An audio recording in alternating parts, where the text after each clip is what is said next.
للتي هي أقوم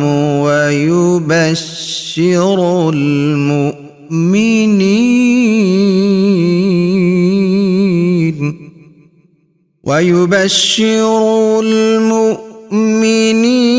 الذين يعملون الصالحات أن لهم أجرا كبيرا. السلام علیکم ورحمۃ اللہ وبرکاتہ. ان الحمد للہ نحمده ونستعینه ونستغفره ونعوذ باللہ من شرور انفسنا ومن سیئات اعمالنا من يهده الله فلا مضل له ومن يضلل فلا هادي له واشهد ان لا اله الا الله وحده لا شريك له واشهد ان محمدا عبده ورسوله. اما بعد، اعوذ باللہ من الشیطان الرجیم. بسم اللہ الرحمن الرحیم. یا ایہا النبی اذا طلقتم النساء فطلقوهن لعدتهن واحصوا العدة واتقوا اللہ ربکم. قابل احترام ناظرین، آپ اس وقت دیکھ رہے ہیں پروگرام تفسیر العشر الاخیر من القرآن الکریم. اس پروگرام کے تحت ہم آپ کی خدمت میں قرآن مجید کی آخری 3 پاروں کی تفسیر، ترجمہ اور اہم ترین مسائل پیش کرتے ہیں. پچھلے درس میں ہم نے سورہ التغابن کی روشنی میں اللہ کے رسول صلی اللہ علیہ وسلم کی اطاعت، فرما برداری اور اللہ کی راہ میں خرچ کرنے جیسے مسائل آپ کی خدمت میں پیش کیے تھے. آج کے درس میں ہم سورہ الطلاق کی تفسیر اور ترجمہ آپ کی خدمت میں پیش کریں گے. سورہ الطلاق مدنی صورت ہے اور ترتیب کے لحاظ سے تلاوت میں اس کا 65واں نمبر ہے اور ترتیب نزول کے حساب سے اس کا 99 نمبر ہے. اس کے اندر 12 آیات اور 2 رکوع ہیں اور اس پوری صورت کے اندر اللہ رب العزت نے ایک بہت اہم ترین مسئلے کا تذکرہ کیا ہے اور وہ ہے عائلی زندگی، خاندانی زندگی میں حاصل ہونے والے ایک بگاڑ اور اس کا حل. اللہ رب العزت نے خاندانی مسائل سورہ النساء اور سورہ البقرہ میں بھی پیش کیے ہیں اور یہاں پر ایک مخصوص مسئلہ جس کے بعد عموماً خاندان بکھر جاتا ہے، خاندان ٹوٹ جاتا ہے، گھرانے آبادی سے غیر آبادی کی طرف منتقل ہو جاتے ہیں، اس کا نام ہے الطلاق. تو طلاق دینے کی کیوں ضرورت پیش آتی ہے؟ طلاق دینے کے بعد بچوں کا کیا ہوگا، بیوی کا کیا حقوق ہیں اور خاوند کے کیا حقوق ہیں؟ اس پوری صورت کے اندر اللہ رب العزت نے تفصیل سے یہ مسائل ذکر کیے ہیں. تو ان مسائل کو دیکھنے سے پہلے آئیے دیکھتے ہیں کہ اسلام ایک بہت ہی معتدل، بڑا خوبصورت اور فطرت کے عین موافق ایک دین اور مذہب ہے. اسلام اپنے ماننے والوں کو بڑے اعتدال کے ساتھ، بڑی میانہ روی کے ساتھ عقائد کی تعلیم بھی دیتا ہے، معاملات کی بھی دیتا ہے اور عبادات کی بھی دیتا ہے. اسلام وہ خوبصورت مذہب ہے جو عقائد، عبادات اور معاملات میں تشدد اور دہشت گردی سے روکتا ہے. سختی اس کا مزاج نہیں ہے. ہاں، بوقت ضرورت سختی ضرور کرتا ہے، لیکن عمومی رویہ شفقت، نرمی، محبت اور آسانی ہے. اللہ کے رسول صلی اللہ علیہ وسلم نے اپنی امت کو حکم دیا، یسروا ولا تعسروا، بشروا ولا تنفروا. آسانی دو، آسانی پیدا کرو اور تنگی مت پیدا کرو. دوسروں کو خوشخبری سناؤ اور نفرت نہ دکھاؤ. ان کو دین سے دور نہیں کرو، متنفر نہیں کرو. تو یہ جذبہ ہمیں تمام معاملات میں بھی نظر آتا ہے اور تمام عبادات میں بھی نظر آتا ہے. تو ایک خاندان کی بنیاد کے لیے جو خوبصورت قوانین اللہ رب العزت نے دیے وہ ہے نکاح، شادی، جس سے 2 اجنبی ملتے ہیں، ایک خاندان کی بنیاد بنتی ہے اور پھر اس سے بہترین مسلمان گھرانہ بنتا ہے اور بہترین افراد معاشرے کو میسر آتے ہیں. تو اس خوبصورت گھرانے کی ابتدا اللہ رب العزت کے حکم سے ہوتی ہے، فَانْكِحُوا مَا طَابَ لَكُم مِّنَ النِّسَاءِ مَثْنَىٰ وَثُلَاثَ وَرُبَاعَ۔ اے ایمان والو، اپنی فطری ضرورت کو پورا کرنے کے لیے، اپنے ایک نئے خاندان کی بنیاد رکھنے کے لیے اور اللہ رب العزت کی اطاعت اور فرما برداری میں رہتے ہوئے زندگی گزارنے کے لیے تم نکاح کر لو۔ دو عورتوں سے کر لو، تین سے کر لو، چار سے کر لو، اور اگر عدل و انصاف نہیں کر سکتے، تمہیں پتہ ہے کہ میں کسی ایک جانب جھک جاؤں گا اور پھر قیامت والے دن اللہ پوچھ گچھ کریں گے، تو ایک ہی پر گزارا کر لو، ایک ہی کافی ہے۔ اور اللہ کے رسول صلی اللہ علیہ وسلم نے فطری زندگی گزارنے کے لیے، گناہوں سے بچنے کے لیے، نوجوانوں کی جوانی کو اللہ اور اس کے رسول کے احکامات کے تحت رکھنے کے لیے فرمایا، یا معشر الشباب من استطاع منکم الباءۃ فلیتزوج۔ اے نوجوانوں کی جماعت، تم میں سے جس کے پاس مالی طاقت ہو، جسمانی طور پر صحت مند ہو، فٹ ہو، تو وہ شادی ضرور کر لے۔ شادی کرنے سے کیا ہوگا؟ اس کی آنکھوں میں حیا آئے گی، شرمگاہ کی حفاظت ہو جائے گی، اور یہ اللہ اور اس کے رسول کی اطاعت میں زندگی گزارنا شروع کر دے گا۔ وَمَن لَّمْ يَسْتَطِعْ فَعَلَيْهِ بِالصَّوْمِ، اور جس کے پاس ابھی مالی استطاعت نہیں ہے کہ شادی کے اخراجات برداشت کر سکتا ہو، اور جسمانی طور پر بھی ابھی پوری طرح فٹ نہیں ہے، فَعَلَيْهِ بِالصَّوْمِ، تو وہ روزے رکھنے شروع کر دے، نفلی روزے رکھے، فَإِنَّهُ لَهُ وِجَاءٌ، تو وہ اس کی جو فطری خواہش ہے اس کو کمزور کر دیں گے، اور ابھی فی الحال یہ شادی کرنے کی صلاحیت نہیں رکھتا تو بچ جائے گا، بچ سکتا ہے۔ تو دونوں طریقے بتائے کہ جس کے پاس استطاعت ہے وہ شادی ضرور کر لے تاکہ وہ شرم و حیا والی پاک دامن زندگی گزار سکے، اور جس کے پاس مالی استطاعت نہیں ہے، ابھی شادی نہیں کر سکتا، تو وہ روزے رکھ کے اپنے آپ کو پاک دامن بنا لے۔ شادی ہونے کے بعد اللہ کے رسول صلی اللہ علیہ وسلم نے زوجین کو ان کے حقوق بھی بتائے اور ان کے فرائض بھی بتائے۔ مرد کو کہا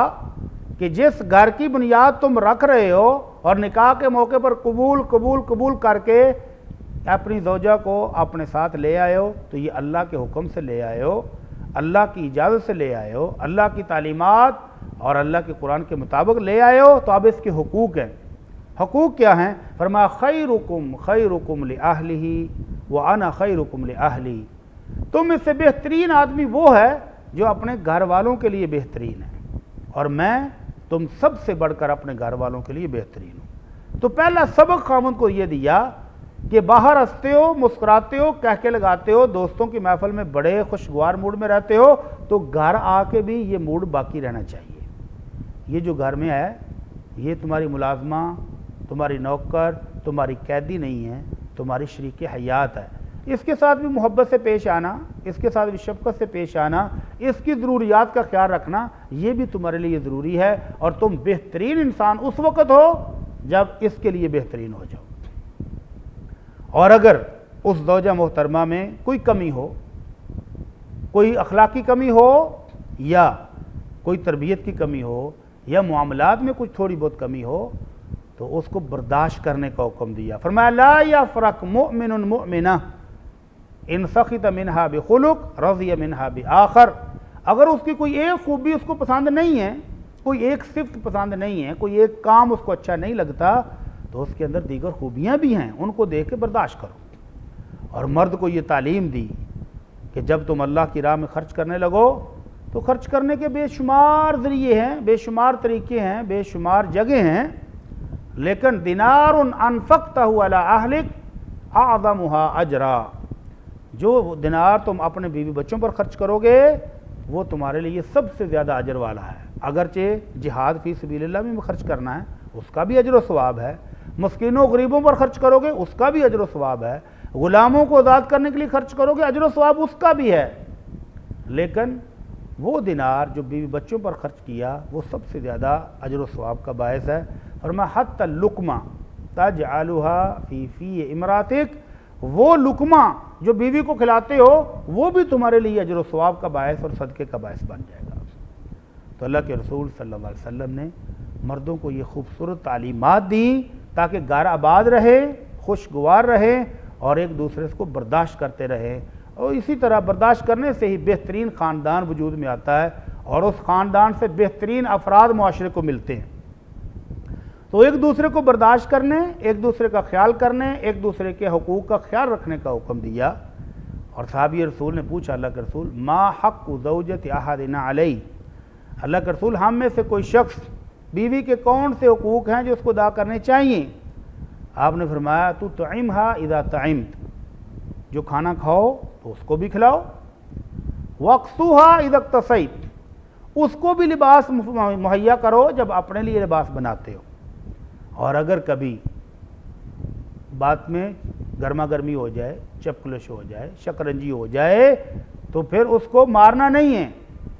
ولا تقبح، گالم گلوچ نہیں کرنا،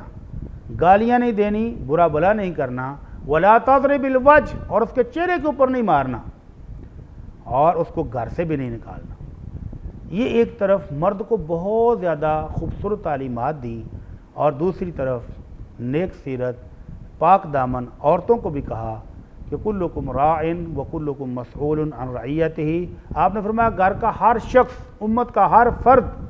ذمہ دار ہے، اور قیامت والے دن اس کے ذمہ داری سے پوچھا جائے گا۔ جو سربراہ ہے اس سے خاندان کے متعلق پوچھا جائے گا، والمرأة راعیۃ علی بیت بعلها وولدہ، اور عورت اپنے خامند کے گھر اور اس کے بچوں کی ذمہ دار ہے۔ عورت سے اس ذمہ داری کے بارے میں پوچھا جائے گا کہ تو نے ان دونوں ذمہ داریوں کو کیسے نبھایا۔ تو دونوں کو ذمہ دار بھی بنایا اور ان کے حقوق اور فرائض بھی رکھے۔ اللہ کے رسول صلی اللہ علیہ وسلم کے پاس صحابیاں آئیں تو آپ نے ان سے اسپیشل پوچھا کہ کیا تم شادی شدہ ہو؟ انہوں نے کہا جی ہاں اللہ کے رسول میں شادی شدہ ہوں۔ فرمایا خامند کی خدمت کرنے میں کیسی مستعدی دکھاتی ہو؟ کہنے لگی اللہ کے رسول میں اپنے خامند کی خدمت کرنے میں کوئی کمی نہیں چھوڑتی، کوئی سستی نہیں دکھاتی، الا یہ کہ کوئی کام ایسا آ جائے کہ میں عاجز آ جاؤں تو پھر میں معافی مانگ لیتی ہوں، پھر میں معذرت کر لیتی ہوں، وگرنہ بھرپور خدمت کرتی ہوں۔ تو آپ نے فرمایا غور کر لینا انما ہوا جنتک و نارک، تمہارا خامد اگر تم سے راضی ہے تو تمہاری جنت پکی ہے، اور اگر تم سے تمہارا خامد ناراض ہے تو سمجھ لو تمہاری جنت کھوٹی ہو گئی ہے۔ تو یہ عورت کے ذمہ بھی اس کے حقوق اور اس کے فرائض بھی دیے کہ خامد کی خدمت کرنا، خامد کا راضی ہونا، خامد کے گھر کی حفاظت کرنا، اس کے بچوں کی تربیت کرنا، یہ عورت کی ذمہ داری ہے۔ اللہ کے رسول صلی اللہ علیہ وسلم نے عورت کو جنت کی بشارت سناتے ہوئے فرمایا اذا صلت المرأة خمسها وصامت شهرها وحسنت فرجها واطاعت بعلها، جب عورت 4 کام کر لے کہ 5 وقت کی نماز پڑھ لے، رمضان کے روزے رکھ لے، خامند کی اطاعت اور فرمانبرداری کر لے، اس کی خدمت کر لے اور اپنی عزت کی حفاظت کر لے، تو قیامت والے دن اس کو کہا جائے گا ادخلی الجنت من ای ابوابها شئتی، جس دروازے سے چاہو جنت میں داخل ہو جاؤ۔ یہ خوبصورت نظام حقوق اور فرائض کا دینے کے بعد اللہ رب العزت نے اگر کہیں رکھنا آ جائے، اگر کہیں چپکلش ہو جائے، کہیں شکنجی ہو جائے، کہیں بات بگڑ جائے تو اس کا بھی حل بتایا۔ اگر عورت کو شکوہ ہو کہ میں اس خامند کے ساتھ نہیں رہ سکتی، اس کا بھی حل دیا، اور اگر خامند محسوس کرتا ہے کہ ہمارا اکٹھا رہنا اب مفید نہیں ہے، ہم اکٹھے رہیں گے تو نقصان ہوگا، ہمارے اکٹھے رہنے سے اس خاندان سے بہترین افراد پیدا نہیں ہو سکتے اور جو موجود ہیں ان کی تربیت نہیں ہو سکتی، تو دونوں کو جدا ہونے کا بھی خوبصورت طریقہ بتایا، لیکن اس سے پہلے بھی احتیاطی تدابیر بھی بتائی۔ اللہ رب العزت نے عورت کے لیے کہا وَإِنِ امْرَأَةٌ خَافَتْ مِنْ بَعْلِهَا نُشُوزًا أَوْ إِعْرَاضًا فَلَا جُنَاحَ عَلَيْهِمَا أَنْ يُصْلِحَا بَيْنَهُمَا صُلْحًا، کہ اگر بیوی کو لگے کہ اب اس کا خامند اس کو پہلے والا پیار اور محبت نہیں دے رہا، گھر پر توجہ نہیں دے رہا، بیوی بچوں پر توجہ نہیں دے رہا، اور اب وہ اکھڑ مزاج ہو گیا ہے، اب وہ بات سنتا نہیں ہے، اب وہ گھر پر توجہ نہیں دے رہا، اب گزارا ممکن نہیں ہے، یا اس کے اخلاق اور کردار میں ایسی چیزیں آ گئی ہیں کہ میں اس کے ساتھ نہیں رہ سکتی ہوں، تو اللہ رب العزت نے فرمایا کہ آپس میں بیٹھ کے پیار سے محبت سے صلح کر لیں، اور عورت خلا لے لے اور اپنے آپ کو آزاد کرا لے۔ اور اگر خامند کو شکوہ ہو واللاتی تخافون نشوزہن، اور اللہ رب العزت فرماتے ہیں کہ اگر تمہیں اپنی بیویوں سے یہ خدشہ ہو کہ وہ نافرمان ہو گئی ہیں، بات نہیں مان رہی، ان کے اخلاق میں کمزوری آ گئی، کردار میں کمزوری آ گئی ہے، گھر پر توجہ نہیں ہے، یا وہ تمہاری خدمت کرنے پر قادر نہیں ہیں، وہ خدمت کرنے پر راضی نہیں ہیں، کئی مسائل ہو گئے ہیں گھر میں، تو پھر تم نے پہلے ہی حلے میں اس گھر کو توڑنا نہیں ہے، اس گھر کو توڑ کے برباد نہیں کرنا، اس کو مرحلے بتائے، اس میں ترتیب بتائی۔ فرمایا فَعِذُوهُنَّ، سب سے پہلا مرحلہ یہ ہے کہ بیٹھو، بات چیت کرو، نصیحت کرو، سمجھانے کی کوشش کرو۔ اگر وہ سمجھ جائے تو الحمدللہ گھر چل پڑا، آباد ہو گیا اور خوشیاں واپس آ گئیں۔ اور اگر وہ سمجھانے سے بھی سمجھ نہیں رہی، وَاهْجُرُوهُنَّ فِي الْمَضَاجِعِ، تو پھر بیڈ روم میں ان کو علیحدہ کر دو، بیڈ روم سے نکالو، دوسرے کمرے میں بھیج دو۔ ایک مومن عورت کے لیے خاوند کی یہ جدائی بہت شاق ہوگی اور وہ سمجھنے پر مجبور ہو جائے گی۔ اور اگر پھر بھی وہ اپنی اصلاح نہیں کرتی، وَاضْرِبُوهُنَّ، اگر بہت زیادہ مشکلات آ رہی ہیں، بیوی سمجھانے سے، بائی کاٹ کرنے سے بھی سمجھ نہیں رہی اور اپنی خامی دور نہیں کر رہی، بد زبان ہو گئی ہے، تو ہلکی پھلکی ڈانٹ ڈپٹ بھی کر لو۔ ہلکی پھلکی ڈانٹ ڈپٹ کا مطلب یہ نہیں ہے کہ اس کے جسم پر نشان پڑ جائیں، اس کے جسم کی کوئی ہڈی ٹوٹ جائے، ایسا قطعاً جائز نہیں ہے۔ ہلکی پھلکی مار بھی اس کو ماری جا سکتی ہے، لیکن اس کے باوجود اللہ کے رسول صلی اللہ علیہ وسلم نے فرمایا کہ بیویوں کو مارنے والے کو اچھے لوگ نہیں ہیں۔ آپ نے جب یہ اجازت دی تو اگلے دن بے شمار خواتین اللہ کے رسول صلی اللہ علیہ وسلم کے گھر میں شکایت لے کر آئیں کہ اللہ کے رسول خامدوں نے پٹائی کی ہے۔ تو آپ نے فرمایا کہ میرے گھر میں 70 سے زائد عورتوں کی شکایتیں آئی ہیں، اور یہ لوگ کو اچھے نہیں ہیں جو بیویوں کو مارتے ہیں۔ اگر یہ حل بھی ناکام ہو جائے تو ابھی بھی اس گھر کو توڑنے اور طلاق کا لفظ بولنے کی اجازت اب بھی نہیں ہے۔ فرمایا اگر تم سمجھ رہے ہو وَإِنْ خِفْتُمْ شِقَاقَ بَيْنِهُمَا، اگر تم سمجھ رہے ہو کہ میاں بیوی کی لڑائی ہو رہی ہے، خاندان ٹوٹنے کی طرف جا رہا ہے، تو فَابْعَثُوا حَكَمًا مِّنْ أَهْلِهِ وَحَكَمًا مِّنْ أَهْلِهَا، ایک بزرگ عورت کے خاندان سے اور ایک بزرگ مرد کے خاندان سے بھیجو، ان دونوں کی بات کو سنیں، ان کے مسائل کو سمجھیں اور ان کا حل نکالیں۔ اور اگر وہ سمجھیں کہ یہ خاندان چلتا رہنا چاہیے تو صلح کرائیں۔ ان یریدا اصلاحا یوفق اللہ بینہما، اگر یہ دونوں اصلاح کی نیت سے جائیں گے، ان کے مسائل سن کے حل نکالیں گے، تو اللہ بھی ان میں موافقت پیدا کر دے گا، اللہ بھی ان کو اپنی رحمتوں سے نواز دے گا اور یہ گھر چلتا رہے گا۔ قابل احترام ناظرین، اتنی خوبصورت تعلیمات دیں کہ یہ جو خاندان اللہ کے حکم سے، اللہ کے نام کے ساتھ، اللہ کی تعلیمات کے ساتھ شروع ہوا تھا، وہ چلتا رہے، یہ ٹوٹے نہیں، یہ بکھرے نہیں، بچوں کے مسائل نہ ہوں۔ لیکن اگر پھر بھی فریقین سمجھتے ہیں کہ اب گزارا نہیں ہے، ہم اکٹھے نہیں رہ سکتے، تو بیوی کو خلع کی صورت میں اجازت دے دی کہ وہ خامد سے خلع لے کے آزاد ہو جائے، اور مرد کو طلاق کا حق دے دیا کہ وہ طلاق دے کے تو آزاد ہو جائے۔ سورہ الطلاق کے اندر انہی مسائل کو ڈسکس کیا گیا ہے، لیکن عموماً ہم رویہ یہ دیکھتے ہیں کہ طلاق بہت بڑی دشمنی اور جنگ کا باعث بن جاتی ہے، دونوں خاندانوں میں جنگ چھڑ جاتی ہے، اور دونوں جانب سے اتنے الزامات لگائے جاتے ہیں کہ گویا پوری دنیا کی برائیاں اور خامیاں اس عورت میں تھیں یا اس مرد میں تھیں۔ تو یہ رویہ بہت افسوسناک ہے۔ اللہ رب العزت نے جو احکامات سکھائے اس میں بڑی محبت اور شفقت سکھائی ہے کہ اگر کٹھے رہنا ممکن نہیں ہے، گزارا نہیں ہو سکتا، تو صلح صفائی سے، محبت اور شفقت سے پاس بیٹھ کر معاملہ طے کر لو اور آزاد ہو جاؤ۔ تو طلاق دینے کا سلیقہ اور طریقہ بھی اللہ کے رسول صلی اللہ علیہ وسلم نے سکھایا،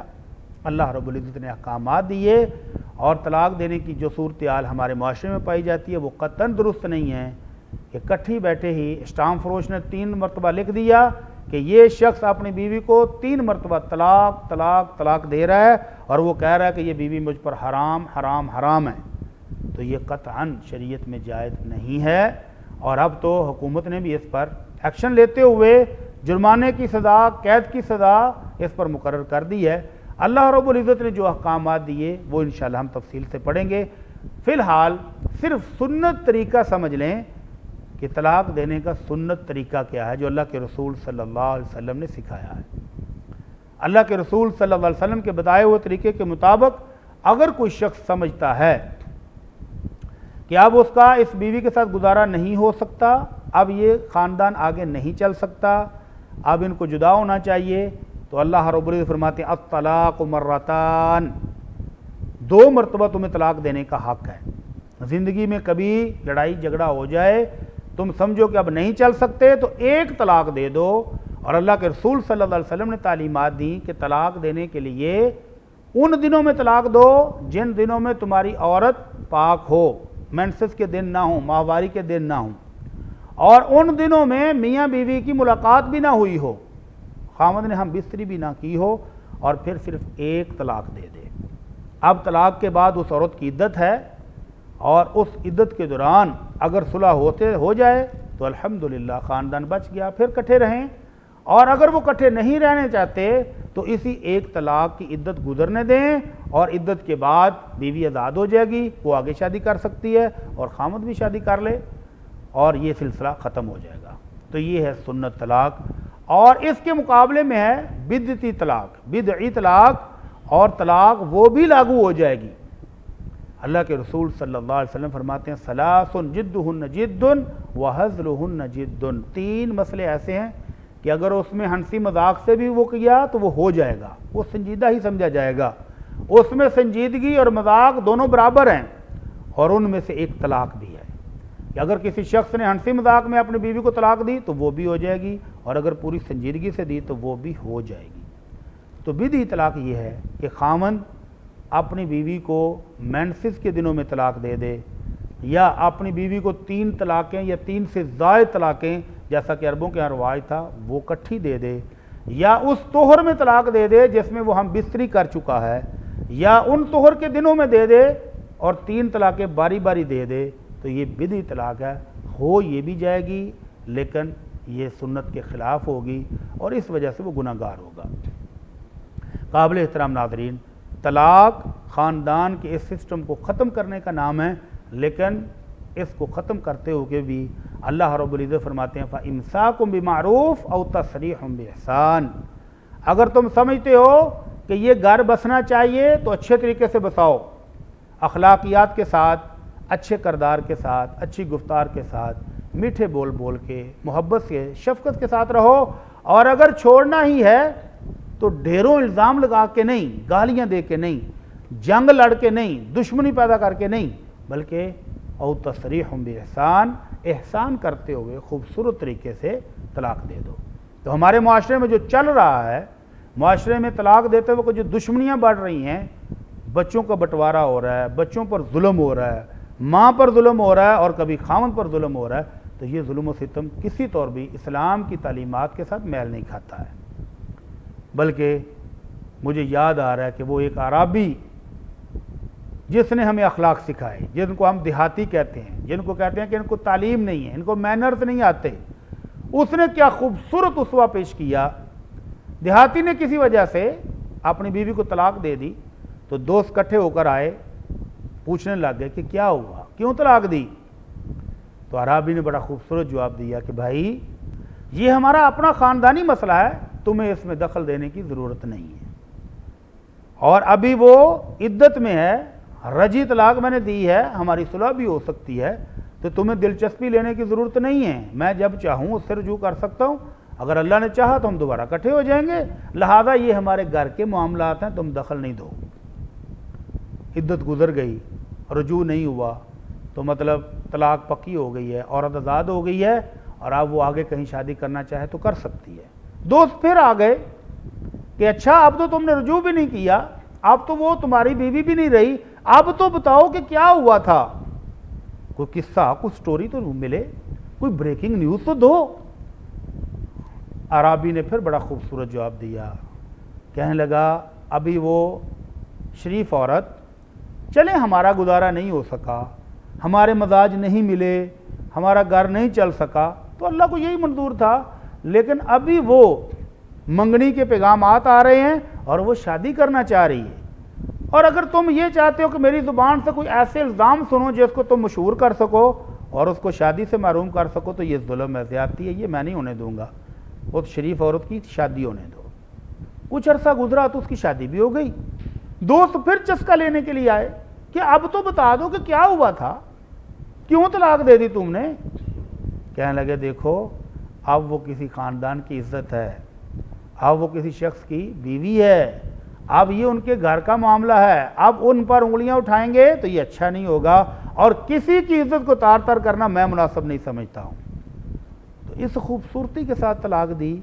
کہ اس عورت کی عزت پر کوئی حرف نہیں آیا۔ تو ایسا ہی ہونا چاہیے ایک مومن کو، ایک مسلمان کو، کہ اگر ان کا آپس میں گزارا نہیں ہو پاتا، خاندان آگے نہیں چلتا، تو بھی اس خوبصورتی سے علیحدہ ہوں کہ لوگ دیکھیں تو کہیں کہ ہاں اسلام یہی ہے، اسلام کی تعلیمات یہی ہیں۔ فَإِمْسَاكُمْ بِمَعْرُوفٍ أَوْ تَسْرِيحٌ بِإِحْسَانٍ، کہ اگر گھر بسانا ہے تو عمدہ طریقے سے بساؤ، اور اگر چھوڑنا بھی ہے، اس گھر کی بنیادیں توڑنی بھی ہیں، تو بھی اچھے طریقے سے۔ تو قابل احترام ناظرین، طلاق کے بعد کیا مسائل ہوتے ہیں؟ عدت کے مسائل، بیوہ کی عدت کیا ہوگی، مطلقہ کی عدت کیا ہوگی، چھوٹی بچی کی عدت کیا ہے، بڑی کی عدت کیا ہے، اور اس طلاق کے بعد عورت کو وراثت میں سے کچھ ملے گا کہ نہیں، اس کو رہائش ملے گی کہ نہیں، نفقہ ملے گا کہ نہیں، اور اس کے بچوں کا کیا ہوگا، یہ سارے مسائل اللہ رب العزت نے سورۃ طلاق میں بیان کیے ہیں۔ انشاءاللہ اگلے درس میں قرآن مجید کی آیات کی روشنی میں ترجمہ بھی پڑھیں گے، تفسیر بھی، اور ان احکام کو سیکھیں گے۔ اس وقت تک کے لیے اجازت دیجیے۔ اللہ حافظ۔ السلام علیکم ورحمۃ اللہ وبرکاتہ۔ إن هذا القرآن يهدي للتي هي أقوم